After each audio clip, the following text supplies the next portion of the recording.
আসসালামু আলাইকুম। Hello guys, দেখুন আমি কিভাবে ট্যাঙ্কির ভিতরে ফিল্টার তৈরি করি। তো ট্যাঙ্কিটা পুরানো, বলছিলাম মেডিসিনে এনে দেন, তা দিল না। তো পুরান ট্যাঙ্কিটি বাড়িওয়ালা অনুযায়ী আমি ফিল্টারটা তৈরি করলাম।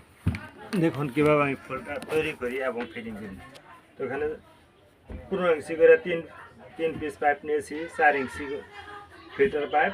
তো নেট কাপড় পেঁচাই দিয়েছি তিন পাইপের মধ্যে এবং পর সুতা দিয়ে আটকাই দিয়েছি এবং ট্যাঙ্কির নিচে যে পানিটা ডেলিভারি হবে, আনলোড হবে, সেখানে আমি নেটটা আটকাই দিয়েছি। তো দেওয়ার পরে আপনারা ইচ্ছা করলে আবার এখানে ক্রোস্টি অর্থাৎ চায়ের মাথাটি লাগাইতে পারেন, চারটা পাইপ দিতে পারেন চারদিকে। তো তারপর এটার উপরে আমি একটা নেট কাপড় দিব, 3 ফুটের 3 থেকে 4 ফুটের মতো পাইপ হওয়া দিব। তারপর আবার নেট কাপড় দিব 3 থেকে 4 ফিটের মতো পাথর বালু দেবো, যাতে পানিটা ঠান্ডা থাকে। তারপর আবার নেট কাপড় দেবো, নেট কাপড় দেওয়ার পরে 3 থেকে 4 ফুটের মতো সাদা বালু দেবো।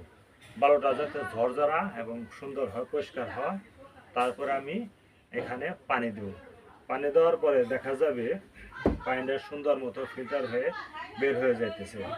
তো ইনশাল্লাহ আপনারা যারা ফিল্টার কিনেন, ড্রিঙ্কিং ওয়াটার সিস্টেম ফিল্টার কিনেন, তারা এটা না কিনে আপনাদের ফ্যামিলিতে যদি লোক বেশি হয় তাহলে এই ফিল্টার তৈরি করবেন, সুন্দর হবে। তো সবচেয়ে ভালো হতো আরও ফিল্টার ট্যাঙ্কিটা পরিষ্কার করতে পারলে। বাইরেওয়ালার কারণে আমি এটা পরিষ্কার করতে পারলাম না, পুরান ট্যাঙ্কিতে ফিল্টারটা তৈরি করলাম। তো কেমন হলো কাজটি দেখে আপনারা লাইক, কমেন্ট, শেয়ার করে জানাবেন। আসসালামু আলাইকুম।